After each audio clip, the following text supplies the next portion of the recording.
आप सबको नमस्कार।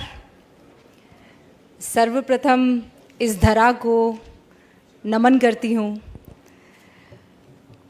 आम्बेडकर जी और यहाँ उपस्थित तमाम लोगों ने मेरा नाम चुना। मैं ये सोच कर अभिभूत हूँ। मैं किस्मत वाली हूँ कि आप लोगों के समक्ष हूँ, आप लोगों के सामने हूँ और अपने दिल की बात कह पा रही हूँ। वैसे तो बीच में वो स्क्रीन की छाया होती है, वो पर्दा होता है, आज वो पर्दा भी हट गया है। TNN 24 न्यूज में फिर एक बार आप स्वागत है। मैं हूं रियाज शेख, आप देख रहे हैं TNN 24 न्यूज चैनल पे ताजा तरीन खबरें। तो चलिए शुरू करते हैं दुनिया की वो ताजा तरीन खबरें जिसे आप देखना चाहते हैं। तो बने रहिए मेरे साथ और देखते रहिए TNN 24 न्यूज रियाज शेख के साथ। लाइक, शेयर और सब्सक्राइब करना ना भूलें। तो और ज्यादा प्रसन्न हूं कि आपकी आंखों में आंखें डालकर सच कह पाऊंगी। मैंने पूछा मुझे क्या कहना है, तो मुझे कहा गया बस कह दो। तो मैंने कहा कोई विषय है, तो कि जो आप चुन लो वो विषय है। तो मैंने चुन लिया वसुधा का कल्याण। मैंने चुन लिया कि इस धरा का कल्याण विषय अगर ये है तो कोई विचारधारा ले आए, चांद ले आए, सूरज ले आए, अगर देश प्रेम सर्वोपरि है तो फिर सब कबूल है, सब चल जाएगा। कोई विषय चल जाएगा, कोई समाज चल जाएगा, कोई धर्म चल जाएगा, कोई पंथ चल जाएगा, कोई लिंग चल जाएगा। अगर देश प्रेम है तो सब चल जाएगा। और ये मैंने कहीं और नहीं, इसी जमीन पर, हिंदुस्तान में, भारत में हर आंखों में देखा है, उसे महसूस किया है। और वही काम मैं स्क्रीन पर भी करने की कोशिश करती हूँ। लोग कहते हैं आप कहते वक्त सोचती नहीं है, तो मैं कहती हूँ सोचती हूँ, इसीलिए कह पाती हूँ। और सोचती ये हूँ कि अगर आज मैं रुक गई तो फिर मेरे बच्चे रुक जाएंगे, मेरे बच्चों के बच्चे रुक जाएंगे। तो जो गलत है कह दो, और जो सच है फख्र से कह दो कि ये सच है। और यही मेरी कोशिश भी रहती है। और इतना प्यार, इतना प्रेम मुझे मिलता है कि फिर मुझे पलट कर देखने की ज़रूरत नहीं पड़ती है। और ये आप लोगों का सम्मान है। आज जिस कार्यक्रम में मैं उपस्थित हूँ, मुझे याद है स्कूल में जब छोटी थी, 5वीं कक्षा में रही होंगी, तो हिंदी की मेरी बड़ी स्ट्रिक्ट सी टीचर थी। तो उन्होंने देवऋषि नारद जी के बारे में एक कहानी मुझे सुनाई, बच्चों को सुनाई, और वो कहानी मैं चाहती हूँ कि आपके समक्ष भी रखूँ। तो नारद जी तो आज तो क्या वाईफाई है, क्या 5G है, क्या 4G है। नारद जी ने तो उसका इस्तेमाल बहुत पहले ही कर लिया था। प्लेन व्लेन की ज़रूरत नहीं थी, वो टेलीपोर्ट करते थे, तीनों लोकों में जाकर अपनी बात कहते थे। तो कहानी ये शुरू होती है कि नारद मुनि अपने अंदाज में स्वर्ग लोक में घूम रहे थे, नारायण नारायण कहते हुए। तो अचानक उनको कुछ सूझी, तो उन्होंने भगवान का रुख किया और भगवान से कहा, आपसे एक प्रश्न पूछूं?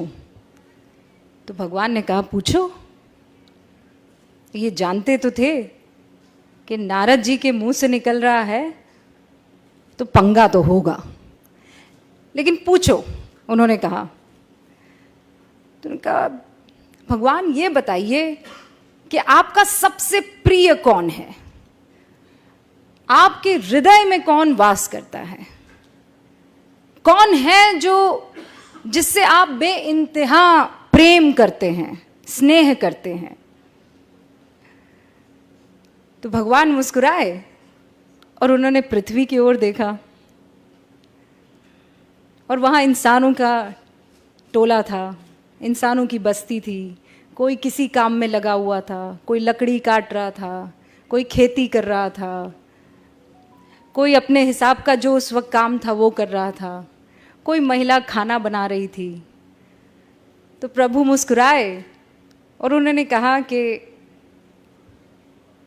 ये मेरे दिल में वास करते हैं, इनसे मुझे बड़ा स्नेह है। तो नारद जी को बड़ा गुस्सा आया। तो उन्होंने कहा कि आप मनुष्य की बात कर रहे हैं, तो प्रभु मुस्कुराए और प्रभु ने कहा, मनुष्य की बात कर रहा हूं। तो उन्होंने कहा, अरे नारायण नारायण मैं करता फिरता हूं, ऐसा कोई पल, ऐसा कोई वक्त नहीं गुजरता कि मेरे मुख से नारायण नारायण ना निकले, और आपको प्रसन्न करता है मनुष्य, आपको पसंद आता है मनुष्य, आपका स्नेह मनुष्य से। तो प्रभु फिर मुस्कुराए, उनकी अपनी लीला। उन्होंने कहा कि इस मनुष्य को मैं छोड़ दूंगा, तुम बस ये मेरा जो इम्तिहान है उसे पास कर लो। तो नारद जी ने बोला, ऐसा कौन सा इम्तिहान है कि मैं पास ना कर पाऊं? प्रभु आप कहिए, करना क्या है? तो प्रभु ने देव ऋषि को कटोरा दिया बड़ा सा, और उसे एकदम एज तक दूध में भर दिया, और प्रभु ने कहा कि अब इसे तुम तीनों लोकों में लेकर घूमो, पर ध्यान रहे एक बूंद दूध की नीचे ना गिरने पाए। तो देव ऋषि ने कहा कि अरे ये क्या बड़ी बात हो गई, ये तो मैं चुटकियों में कर दूंगा। तो उन्होंने कहा फिर मिलते हैं। और नारद मुनि जी कटोरा थामे, दूध से भरा लबालब, तीनों लोकों का भ्रमण करके आ गए। प्रभु के सामने पहुंचे, प्रभु मुस्कुराए, कहा लौट आए?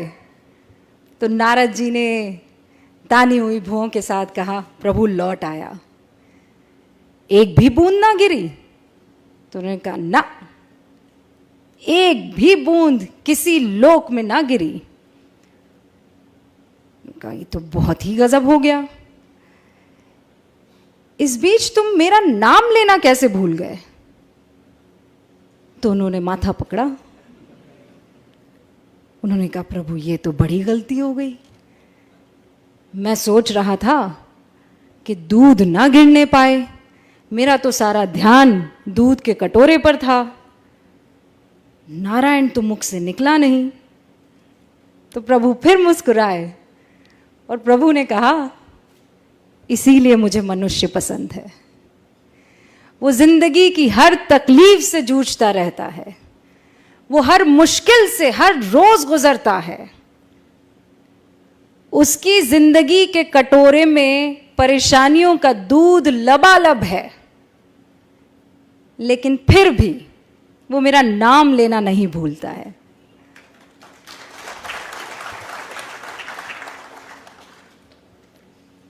तो देव ऋषि भी मुस्कुराए, हाथ जोड़े और कहा प्रभु की लीला अपरंपार है, नारायण नारायण, और मनुष्य भी कमाल है। तो आज जब मैं दिल्ली से यहाँ का सफ़र कर रही थी तो एक बार फिर से देव ऋषि नारद मुनि मेरी आंखों के सामने थे, मेरा बचपन मेरे सामने था, और वो बुजुर्ग हिंदी की टीचर जो इसी अंदाज में कहानी कह रही थी, और मुझे लगता है इससे बेहतर कह रही थी वो, और मैं टकटकी लगाए उन्हें सुन रही थी और ये जानने की कोशिश कर रही थी कि कौन बेहतर होगा, मनुष्य के देव ऋषि नारद मुनि। लेकिन प्रभु की लीला, अब इसे आप कट्टू जोड़ दीजिए पत्रकारिता में। हाँ, हमें करप्शन उजागर करना है, देश की नीतियों पर, तमाम तरीके की राजनीति पर हर तरीके की कवरेज करनी है, क्राइम भी हो रहा है, महिलाओं के उत्थान की बात करनी है, समाज के कल्याण की बात करनी है, तो ये कटोरे में दूध है। लेकिन क्या इस बीच मैं इस धरा के कल्याण को भूल जाऊंगी? वो भी मुझे ध्यान रखना है। और एक पत्रकारिता का उसूल हमें सिखाया गया था, सत्यम शिवम सुंदरम, लेकिन सत्य हमेशा सुंदर हो ये जरूरी नहीं है। और जिस दिन मेरे पत्रकार बंधुओं ने ये समझ लिया, ये जान लिया कि सत्य कड़वा होता है और उसे पीना भी सीखो और उसे पिलाना भी सीखो, कई बार ये दुखी कर सकता है, लेकिन अगर सत्य को अपनाएंगे नहीं तो फिर आगे बढ़ नहीं पाएंगे। वो कहते हैं या तो आप इस तरफ आ जाती हैं या इस तरफ आ जाती हैं, कोई ग्रे एरिया भी छोड़ दीजिए। लेकिन जब आप धरा की बात करते हैं तो वहाँ कोई ग्रे एरिया छूटता नहीं है, फिर तो सच होता है या झूठ होता है। और हर बार आज के दौर में मैं ये महसूस करती हूँ, क्योंकि आप सभी लोग सोशल मीडिया पर होंगे, आप कुछ लिख दीजिए, आपके ऊपर बौछार होने लगती है। प्यार कम होता है, नफरत की बौछार ज़्यादा होती है। तो क्या वो आपको कुछ कहने से रोक देगा, ये आपको तय करना है। क्या उन गालियों से आप सत्य सामने रखना छोड़ देंगे, ये आपको तय करना है। और मैं हमेशा अक्सर जहां जाती हूं ये कहती हूं कि मैं आइसक्रीम नहीं हूं कि जिसे देखकर, जिसे सुनकर हर कोई खुश हो जाए। मैं एक पत्रकार हूं और पत्रकारिता में दो पक्ष ही होते हैं।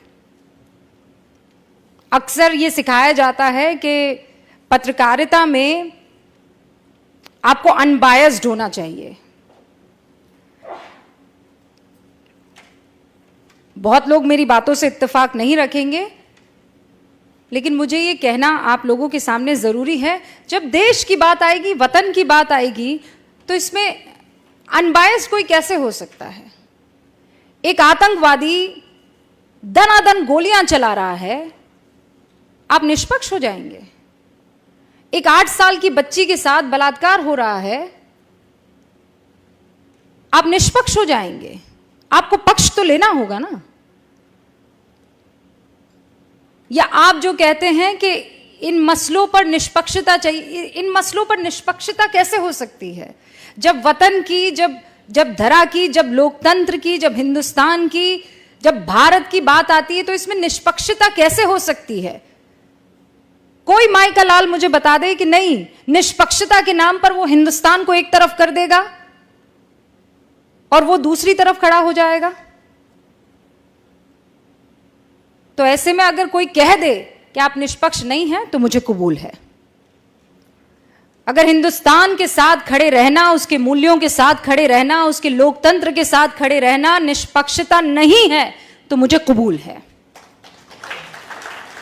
और उन तमाम पत्रकार बंधुओं से ये बात मैं बहुत साफ तौर पर कह देना चाहती हूं कि जिस दिन आप बेझिझक, बगैर किसी डर के, बेखौफ होकर अपनी बात रखने लगेंगे, तो फिर आपको तालियों की दरकार नहीं रहेंगी, फिर मुख से दुआएं ही निकलेंगी, आशीर्वाद ही निकलेगा।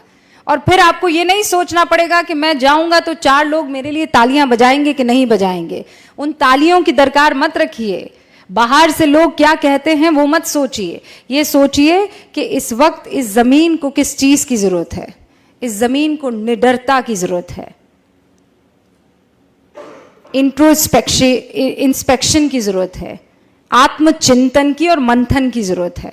और फिर मैं कह रही हूं, कोई विचारधारा हो ना, किसी को चांद पसंद है, कोई ना, किसी को सूरज पसंद है, कोई ना, पर है तो धरा ही के ना, है तो धरती ही के। और जब तक वो धरती में सम्मिलित है, वो चांद हो कि सूरज हो, वो हमारे हैं और हम उनके साथ खड़े हैं। अपनी बात को मैं यहीं विराम देती हूं, लेकिन इस उम्मीद के साथ कि मेरे जैसी उन तमाम आवाजों को आपका आशीर्वाद हमेशा मिलता रहेगा। और जब तक आपका आशीर्वाद रहेगा, जब तक हिंदुस्तान की जनता की आंखों में जो ऐसी चमक मैं देख पा रही हूं, चमक रहेगी, हिंदुस्तान को विश्व गुरु बनने से फिर कोई नहीं रोक सकता है। एक बार फिर से आप सभी का बहुत बहुत शुक्रिया। और मुझे बहुत खुशी हुई आप सबके बीच में आकर अपनी बात रखने की।